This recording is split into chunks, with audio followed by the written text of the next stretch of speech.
how do we explain Reiki to skeptics? And believe me, there's plenty of space here for skepticism because Reiki is something that is so intangible and so foreign to many people.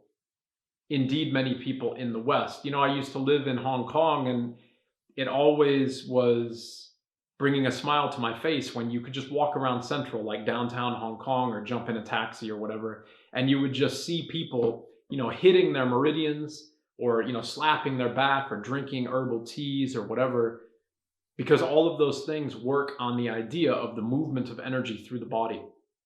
It's just literally part of the culture. So nobody bats an eyelash at things like Reiki or acupuncture or medicinal herbs or whatever in the East, because it's just part of the culture. Everybody has an understanding of health from the movement of energy. Now in the West, we don't necessarily have that in our vernacular and in our cultural heritage.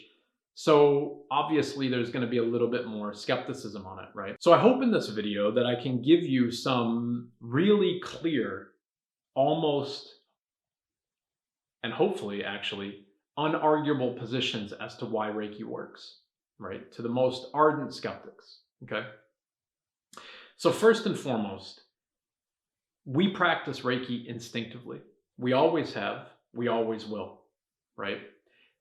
Think about the example that I always give is when you twist your ankle or you bang your knee or, you dislocate your finger or whatever it might be. Just think of some sort of a not crazy emergency, like, you know what I mean? Like you don't have to rush to the hospital. You're not passed out from it or anything like that, but something that hurts that you can be present with. What do you do? What does everybody do? What has everybody always done and will always do? We put our hands on that place, right?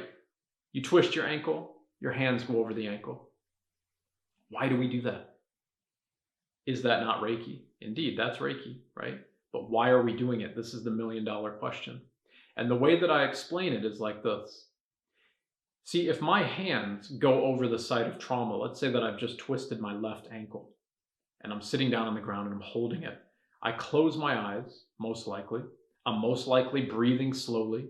I'm most likely swearing or whatever, like if it's a really bad pain. But I'm holding the ankle with my hands, right? And just in the act of placing my hands over the ankle, it starts to very quickly and very effectively narrow my mental focus on my body. It brings my awareness directly to where my hands are. And so my awareness when I've twisted my ankle is not also on my shoulder or my neck or my other ankle. It's specifically on that ankle. And once that awareness is established, see, then we can make a more efficient line of communication from the brain to the site of the trauma. So we can, and we do this all the time, right? Our brain can more effectively understand how much inflammation, right, that is necessary at the site of the pain, any type of nutrients or any type of vascular dilation or anything that is needed to hopefully facilitate the healing process. We can't do that as effectively if we have a busy mind, right? And an unarguable way to address what I'm just saying about a busy mind not healing and a still mind healing is when we sleep. Each and every night, we go to sleep. And when you're deep asleep, right, the idea of Bruce or the idea of you is not there. You're asleep. You have probably little to absolutely no awareness of yourself. And that's when we heal, because the self and the stories get out of the way, right? Remember, Reiki is the movement of energy, the natural movement of energy through the body. So what is it that resists that energy? Well, it's belief, it's trauma, it's resistance in the muscles, in the skeletal system, in the organs, whatever it might be, right? All of those things are going to be framed around belief, okay? Even with the belief of the twisted ankle, right? Notice what happens. When we place our hands over the ankle, then what do? Most likely we turn directly into the pain. Not in the embarrassment of twisting your ankle in front of all your friends or whatever all of the other things all of the other stories that might be there, right? We're not looking at those. We're simply looking at the pain and we're working to breathe through the pain. And by breathing through the pain like this, we start to let it leave the body. It happens very quickly, right? And again, everybody has done this. Another great example of instinctive Reiki healing is when pregnant women simply place their hands on the womb, right? They place their hands on the womb, they slow down their thoughts, close their eyes, and come into a communication with the child. Is that not Reiki healing, right? We have an opportunity here to connect into the child, to the flow of energy or communication between two beings. Again, everybody does this, and we always have done it, and we always will do it. The more that we can reduce the story, right? The more that we can reduce the story of suffering or of trauma or of belief or whatever it might be, then the quicker we can heal, right? Now, those are all very literal discussions as to how Reiki heals. Now, the more abstract or metaphysical discussions would be things like, well, from my perspective anyways, we can feel the heat. I'm saying from my perspective anyways, because Reiki healers this can vary in intensity and so on. My hands get very, very hot during a session. And that heat can be very comforting, very reassuring, right? When I'm placing my hands on somebody's body, again, it's going to create that feedback loop to where my hands are. Their attention is going to go to where my hands are placed, and their body is going to be more able to more accurately, honestly, and effectively assess anything that's going on at that part or location in their body, right?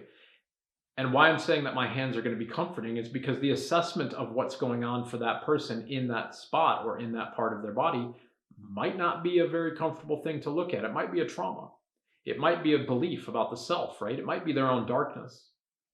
And so by simply holding space for the client with the heat, with a feeling of, this is a feeling of intuition from the person that I'm working with. Hopefully they can feel this about me, that I have no belief inside myself, right? So I'm simply holding space for the person. I'm not projecting belief or thoughts into their own journey. I'm simply holding space. If they can feel that that energy is neutral and supportive and kind and loving, then when they face their darkness, they're going to be able to go one step further. At least I hope, right? So, the way to kind of distill this whole video down, and what I would urge everybody to really sink into and maybe go back and rewatch the video or whatever you need to allow this to really dive into your own vocabulary and verbiage when it comes to explaining Reiki, is the simplicity with Reiki and the way that we have always done it, right? The way that it has always been a part of us and always will be a part of us. We just have to remember what it is. I think the friction from the external world, or the resistance for more people to not come into the Reiki world, is because there is sadly, a relatively accurate, I think anyways, belief that Reiki is burning sage and waving feathers and using crystals and channeling angels and doing all of these things that the majority of people are not going to have any connection to, or not going to have any willingness to make a connection to or believe or any of these types of things. And so they're immediately put off, right? So I would urge you as a practitioner, there's nothing wrong with those things. I have all of these tools as well. I utilize them on myself, not on my clients. Because if we can hold a neutral space and a neutral practice with Reiki, and a practice free of pomp and circumstance and hyperbole and all these types of things, then we can reach a greater crowd, right? That's always going to be true, because think about it like this. The person who is coming to us, who wants the crystals or the shamanic rituals and all these types of things to be done, are going to be equally happy with a really intense, non-dualistic, neutral Reiki session. And you're also going to be able to reach all of the people who would have been turned away by all the new age stuff that can be found within Reiki. I'm not saying don't do it. I'm not saying it's a bad thing in any way whatsoever. I'm a shamanic practitioner. I'm a plant therapy practitioner. I do breath work. I talk about crystals. I do all of these types of things. But the overarching practice that I hope to put forward is one of neutrality, right? Because then we can cast a wider net and we can allow people to experience Reiki on their own terms. So I hope that helps. As always, if you have any questions or if there's anything that landed with you and resonated with you, I'd love to hear about it in the comments below this video. And thank you so much for the support on my channel. If you haven't subscribed yet, I'm always very grateful to each and every one of you for subscribing and supporting my channel here. And please do hit that bell icon to be notified of all of my videos. Now, my videos come out every Sunday, so it's my honor and my privilege to be making this content for you. I hope it's helping your practice. I hope it's helping your practice of Reiki and holistic wellness. And so thank you so much for watching, to each and every one of you. And as always, be well and In Gassho to all.